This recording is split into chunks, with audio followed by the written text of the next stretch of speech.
Bonjour à tous et bienvenue pour cette nouvelle vidéo sur le Tour de France 2025.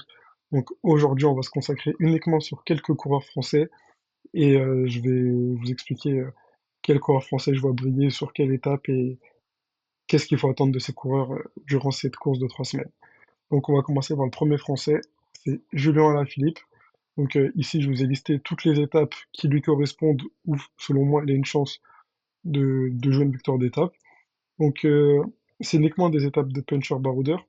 Donc, concernant les étapes 2, 4, 6, 7, 10, c'est des étapes qui, pour moi, vont jouer sûrement avec les favoris du classement général. Donc, je le mets un peu en retrait. Mais s'il retrouve ses jambes et qu'il a un niveau similaire autour de Suisse, je me dis que pourquoi pas jouer un podium ou un top 10. Une victoire, ça va me sembler compliqué.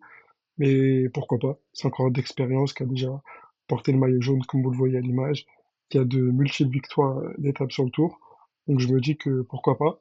Mais après, pour moi, c'est plus des étapes qu'on verra en fin de première semaine, en deuxième semaine et en troisième semaine, où il y aura des échappés qui iront au bout, sur lesquels il pourra briller et gagner une victoire d'étape. Je pense qu'à la pédale, il est encore un peu en dessous de, enfin, il est largement en dessous des cadors et des favoris, mais selon moi, il pourrait, pourquoi pas en échapper, en claquer une.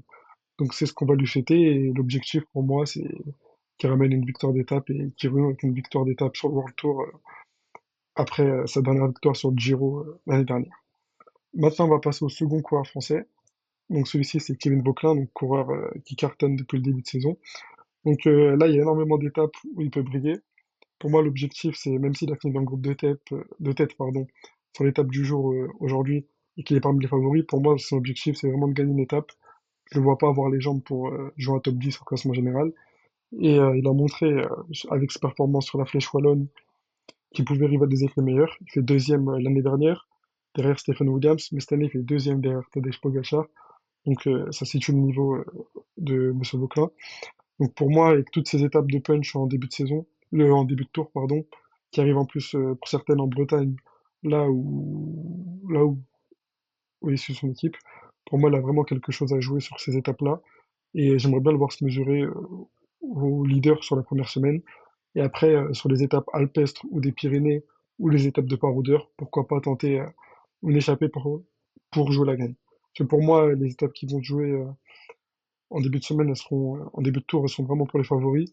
Mais je me dis que s'il a la bonne jambe, il peut pourquoi pas gagner. Et après, bah, dans les Pyrénées et les Alpes, pour moi, ce sera en tant qu'échappée. Il gagnera pas à pédale en haute montagne, mais sur des étapes de baroudeur, pourquoi pas. Donc pour moi, l'objectif, c'est comme avec Julien Lafilippe, c'est qu'il renoue avec le succès comme ce fut le cas l'année dernière et qu'il gagne une étape. Maintenant, on va passer à Lenny Martinez. Donc Lenny Martinez, première étape très difficile aujourd'hui sur le Tour de France, où il a perdu plus de 9 minutes. Donc on ne sait pas s'il est malade ou s'il y a quelque chose. J'espère que ça s'arrangera pour lui. Parce que pour moi, les attentes elles sont élevées. Cette année, il gagne une étape sur Paris-Nice à la pédale, une étape sur le Romandie à la pédale, devant Vingegaard sur Paris-Nice et devant Almeida en Romandie. Il gagne une étape sur le Dauphiné en la jouant intelligemment face à des coureurs comme Enric Mas. Donc quand tu gagnes face à de tels leaders en montagne, tu dois te performer sur ton tour. Surtout que l'année dernière, il a connu un tour catastrophique pour plusieurs raisons et en arrivant hors de forme. Mais cette année, il est en forme et il se doit de jouer la gagne sur certaines étapes avec les favoris, donc comme sur les arrivées punchy en début de semaine, comme pour Vauclin, ou sur certaines étapes de montagne, comme au Ventoux. Mais pour moi, il doit essayer de viser une victoire d'étape dans les Pyrénées ou dans les Alpes. Il y a de quoi faire, il y a des beaux cols pour lui. Et pourquoi pas gagner une étape, voire un maillot à poids. Donc ça, ce serait le maximum. Mais pour moi, il devrait viser ces deux choses-là. Donc si il prend une étape, c'est bien. S'il prend le maillot à poids, c'est exceptionnel. Mais qu'il soit déjà présent et acteur dans les étapes de haute montagne, ce serait déjà une belle satisfaction pour lui. Maintenant, on va passer au quatrième coureur et avant-dernier coureur de cette liste. Donc le coureur, c'est Romain Grégoire. Donc jeune coureur encore après Kevin Vauclain et Vinny Martinez. Donc excellent puncher. Donc sur la première semaine, il va se régaler. C'est le leader de l'équipe pour ces étapes-là. Il aura carte blanche. Il a toutes les compétences pour briller et accrocher les meilleurs. Donc comme pour les deux autres, sur la première semaine, je le vois jouer à la pédale les étapes et les arrivées en punch, si on peut, les arrivées punchy. Donc j'espère le voir briller sur ces étapes-là. Et pour moi, il doit faire comme Julien Lafilippe. Sur les étapes de baroudeur, en deuxième et troisième semaine, il doit tenter sa chance parce qu'il ne pourra pas viser une étape dans la haute montagne. Et du coup, il restera que les étapes de baroudeur pour qu'il puisse jouer sa carte.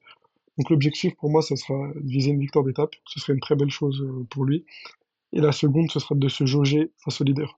Donc voir ce qu'il vaut face au cadre du peloton, au pur grimpeur et au pur puncher sur cette première semaine pour savoir où il en est dans sa progression et mesurer ses progrès depuis le début de l'année, tout simplement. Maintenant, on va terminer cette liste des 5 coureurs français avec un coureur qui cartonne depuis le début de saison, le coureur Louis Barré, donc auteur d'un début de saison très solide, que ce soit sur le Dauphiné, on l'a vu en montagne, être assez bon sur certaines étapes, et sur toutes les classiques ardennaises où il a cartonné.